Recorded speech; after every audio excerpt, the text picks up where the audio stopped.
congratulate SARU on the work it's doing. It's, as David said, difficult work, but it is vitally important work too.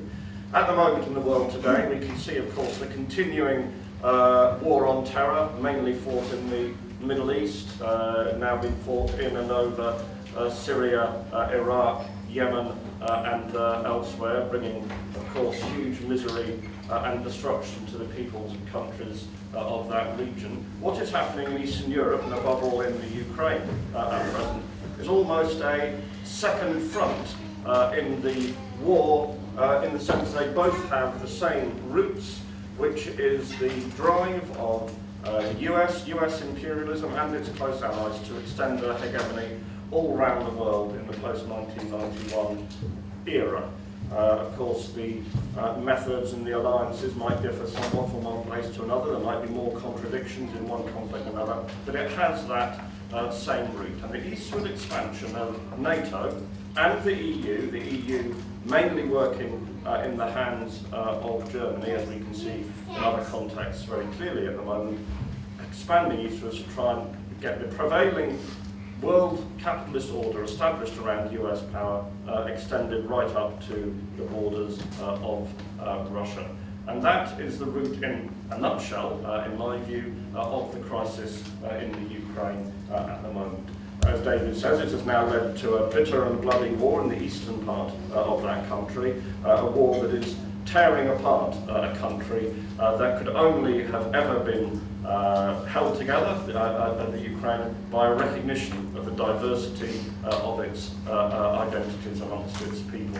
Now, a lot of people say, does Ukrainians want to be Ukrainians? Do some of them want to be Russian? It's my view that most are Ukrainians, certainly a majority in the east of the country would actually want to be citizens of a country that no longer exists, the Soviet Union. But it is a fact that we have a country with a diversity of identities, with a history that reaches back into different countries, different states, back to parts of the Tsarist Empire, the Austro-Hungarian Empire, Romania, Czechoslovakia, and so on. Now an attempt to drag it wholesale, irrespective of that, into the US-dominated world imperialist system.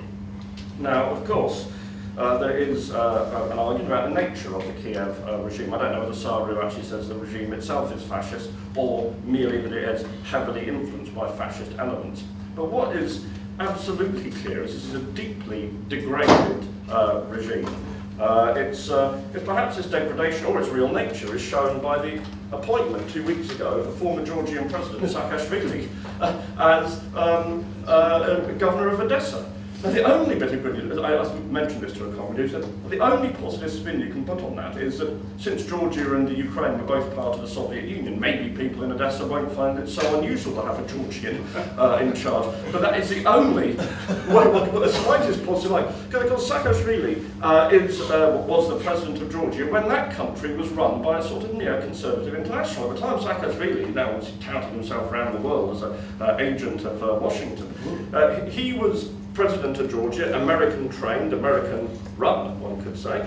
The Prime Minister under him was a dual citizen with Britain. The Defence Minister was an Israeli, and one other Israeli citizen, also one of the ministers. They're now not in power in Georgia anymore, so they're hawking themselves to the next project along. And indeed, the Finance Minister of the Ukraine also is an American citizen.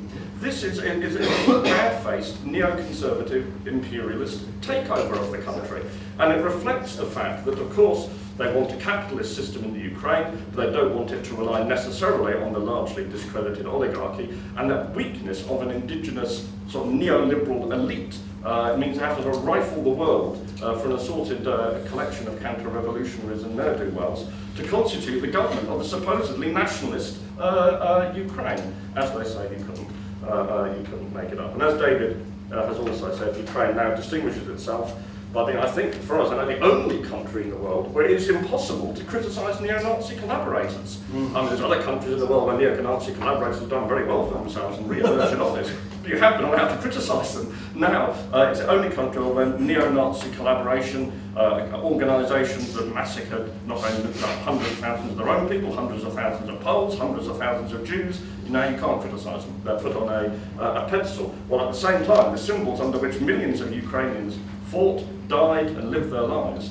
are banned. On top of all that, we have a very mysterious spate of suicides, where a large number of officials in the Yanukovych government have now apparently killed themselves. Only, it turns out, of course, they haven't been committed suicide at all. But no one has been held to account for what are plainly murders. These are suicides in the way that the police shoot people when they're trying to escape. Of course, as everyone knows, it's a fraud. So if this is not, in some senses, a fascist regime, it is, one could say, fascism is as fascism does. But this is, if not full-blown Nazism, which it isn't, it is clearly a regime, a degraded regime, an authoritarian regime, and a regime which, according to opinion polls, is losing the support of its people, not just in the East, but throughout the country.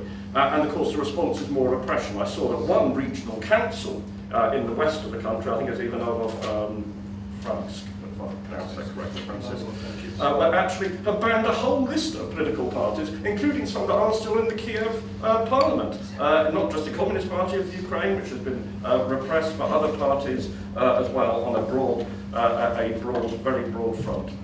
So this is a regime that we are supporting, a regime that is not in any senses national, it is pro-imperialist, it is trying to and will be imposing immense economic suffering on all the people under its control, that is waging a war, a bloody war against people outside its control. And incidentally, the Wall Street Journal, you probably don't read it, I suffered so you don't have to. Poroshenko had an article yesterday boasting to his American Wall Street imperialist audience that he had 50,000 men now fighting in the East. This guy's supposed to have signed a ceasefire. He obviously, maybe something's lost in translation. He's actually boasting as to how he is continuing the offensive in the Donbass. And this is the regime that we are supporting. And of course, it is only the beginning. If anyone who was at the Stop the War conference last week will have heard, I think it was David Edgar or Richard Sackroy, I forget which, recounting a conversation with someone, a sort of Chatham House type person, saying British mothers are going to have to get used to their sons dying on the borders of Latvia. Because, of course, that is, now where NATO, and these countries have been NATO members for some years, but now NATO is actually moving military forces into the Baltic republics. Military demonstrations, marches, are taking place in Nerva, which is a district of Estonia that almost borders Leningrad. I still call it Leningrad. St. Petersburg now. And in a deliberately provocative move, this is the extension of the same powers that have destroyed the Middle East and that drive to impose their hegemony, are now going to do the same thing in Eastern Europe. Ukraine is the beginning, but it is very far from the end, and in the conflict, still at the moment, localized and relatively small in Eastern Ukraine, we see the outlines of a much bigger war, which is why I think SARU's main message has to be, as it were, stop the march to war in Eastern Europe, because one thing's absolutely certain: British parents do not want their children to die on the borders of Latvia fighting to defend degraded puppet regimes sponsored by imperialism in the next round of wars. So with that, I congratulate SARU.